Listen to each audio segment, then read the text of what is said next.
महाराष्ट्र में 30 साल का एक भाई अपनी 12 साल की बहन की हत्या इसलिए कर देता है क्योंकि उसे अपनी बहन के कपड़ों पे खून के निशान दिखे। भाई को लगा कि बहन शारीरिक संबंध बना करके आई है। उसने बहन से पूछा, पर बहन क्योंकि महज 12 साल की थी, उसे खुद नहीं पता था कि पीरियड क्या होता है। वो अपने भाई को समझा नहीं पाई, जिसके बाद से भाई को लगा कि बहन ने पक्का सेक्स किया है। जिसके बाद भाई ने बहन को टॉर्चर किया, चिंटों से जलाया, टॉर्चर इतना कर दिया कि बहन की मौत हो गई। जिस देश में पीरियड को लेकर के जागरूकता इतनी है, उस देश में महिला विकास मंत्रालय स्मृति ईरानी के हाथों में है, जो कि महिला विकास के अलावा बाकी सब करती हैं। आखिर अचानक से पीरियड और पीरियड के दौरान छुट्टी मिलनी चाहिए या नहीं चाहिए, इसको लेकर के चर्चा क्यों शुरू हुई है, इसमें बात करेंगे। पर उससे पहले 2 सेकंड निकाल करके आप वीडियो लाइक जरूर कर दें, और हाँ, आ गए हैं तो सब्सक्राइब भी कर दीजिएगा। महिला एवं बाल विकास मंत्री स्मृति ईरानी ने एक बयान दिया है। उन्होंने कहा है कि पीरियड के दौरान औरतों को छुट्टी नहीं मिलनी चाहिए क्योंकि पीरियड है, विकलांगता नहीं है। आगे स्मृति ईरानी कहती है कि पीरियड के दौरान अगर औरतों को छुट्टी दी गई तो फिर उनके साथ भेदभाव होगा। सही कह रही स्मृति ईरानी, भेदभाव होगा, लेकिन क्या जिम्मेदारी औरतों की है या फिर उन लोगों की है जो कि भेदभाव कर रहे हैं। स्मृति ईरानी के इस बयान पे द प्रिंट ने एक रिपोर्ट छापा है। इस रिपोर्ट को आप पढ़िए। रिपोर्ट से ही पता चल जाता है कि स्मृति ईरानी किस तरह से महिला अधिकारों के नाम पर उन लोगों का समर्थन कर रही हैं जो कि महिला अधिकारों को कुचलते हैं। उन्हें उन औरतों के साथ खड़ा होना चाहिए जिन्हें पीरियड्स आते हैं, लेकिन वो उन एम्प्लॉयर्स, उन कंपनियों के साथ खड़ा हो रही हैं जो कि भेदभाव करते हैं। बतौर महिला विकास मंत्री स्मृति ईरानी को ये तय करना चाहिए कि औरतों के साथ वर्क प्लेस में भेदभाव ना हो। उन्हें कड़े कदम उठाने चाहिए, ऐसे कानून लेकर के आने का प्रस्ताव लाना चाहिए जिनसे कि औरतों के अधिकार सुनिश्चित हो। लेकिन स्मृति ईरानी उन लोगों के हक में खड़ी हो रही हैं जो कि भेदभाव करते हैं। स्मृति ईरानी का ये तर्क वैसा ही है जैसे कि कहा जाता है कि अरे रात में लड़की बाहर निकली ही क्यों, अपराधी बाहर है तो रात में निकली है तो रेप तो होगा ही। यही बात है कि भेदभाव तो होगा ही, फिर पीरियड के लिए छुट्टी मांग क्यों रही है। जिस देश में पीरियड अभी भी टैबू है, जिस देश में पीरियड पॉवर्टी यानी कि पीरियड से जुड़ी हुई दरिद्रता चरम पे है, वहाँ पे स्मृति ईरानी इस तरह के बयान हल्के में दे जाती हैं। बहुत चालाकी से महिला अधिकारों की बात करते हुए वो पितृसत्ता का झंडा बुलंद कर रही हैं। बतौर मंत्री उन्हें सोच समझ के बोलना चाहिए, कम से कम थोड़ी बहुत पढ़ाई लिखाई करके, थोड़े बहुत फैक्ट चेक करके बोलना चाहिए, लेकिन उन्होंने नहीं किया। तो चलिए आइए हम लोग बताते हैं कुछ फैक्ट स्मृति ईरानी को और उन लोगों को जिन्हें लगता है कि औरतें पीरियड्स के दौरान छुट्टी लेकर के बिना बात कही एक प्राकृतिक प्रक्रिया का फायदा उठा रही हैं। पीरियड को प्राकृतिक प्रक्रिया, सामान्य प्रक्रिया, नेचुरल प्रोसेस बोल के बहुत हल्के में मुद्दे को हटा दिया जाता है। लेकिन आइए देखते हैं कि इस प्राकृतिक प्रक्रिया में, सामान्य प्रक्रिया में होता क्या है। पीरियड के जो सिम्टम्स होते हैं बिना किसी बीमारी के, सबसे पहले उन्हें देख लेते हैं। पीरियड्स के दौरान आपको ब्लीडिंग होती है, ब्लोटिंग होती है, स्वेटिंग होती है, स्वेलिंग होती है, हेडेक होता है, बॉडी एक होता है, स्टमक एक होता है। इतना ही नहीं, मेंटल हेल्थ पे असर पड़ता है। कैसे?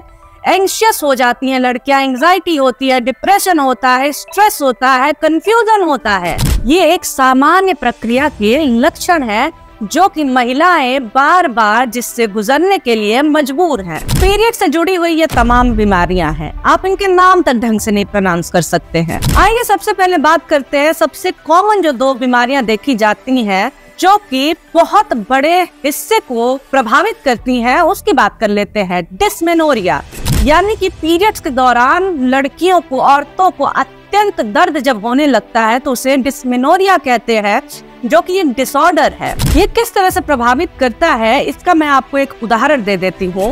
2022 के फ्रेंच ओपन में टेनिस खिलाड़ी जेंग किनवेन पहला सेट जीतने के बावजूद टूर्नामेंट से बाहर हो जाती हैं। क्यों? क्योंकि वो पीरियड के दौरान खेल रही थी।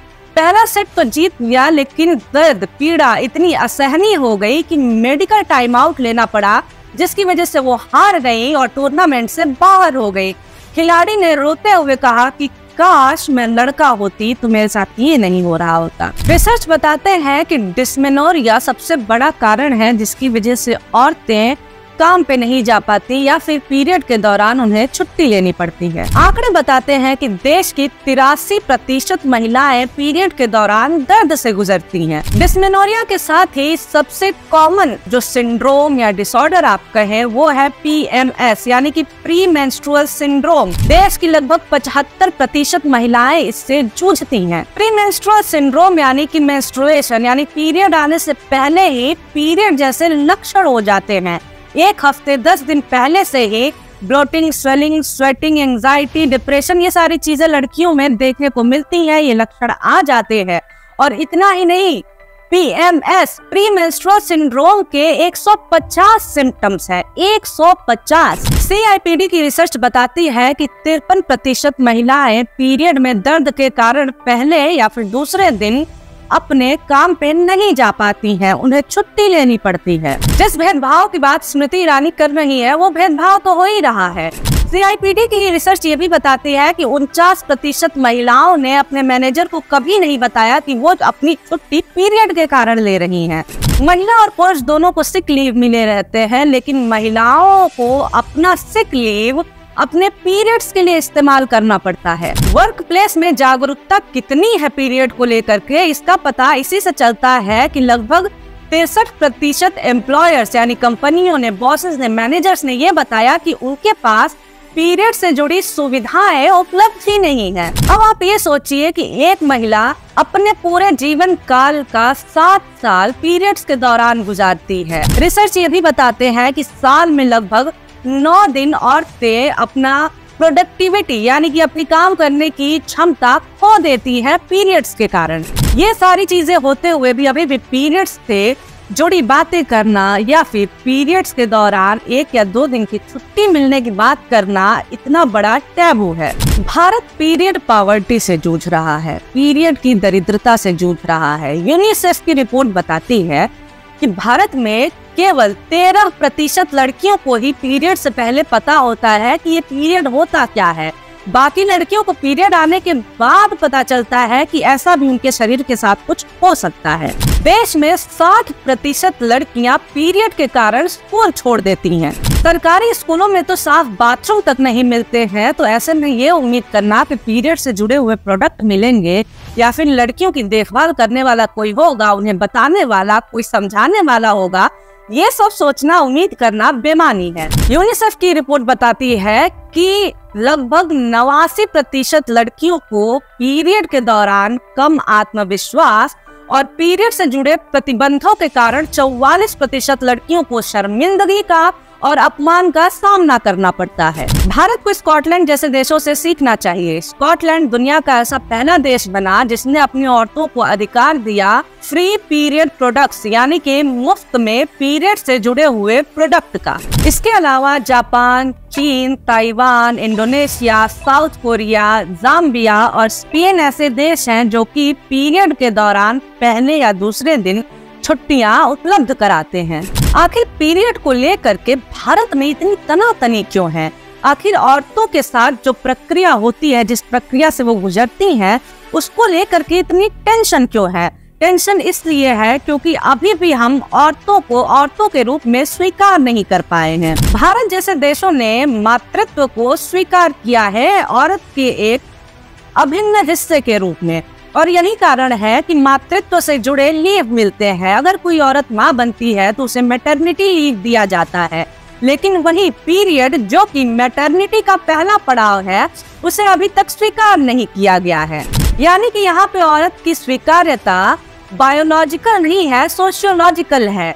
शादीशुदा और बच्चे पैदा करने वाली औरतों को स्वीकार कर लिया गया है, लेकिन लड़कियां जो कि पीरियड से जूझती हैं उन्हें अभी भी बतौर औरत स्वीकार नहीं किया गया है।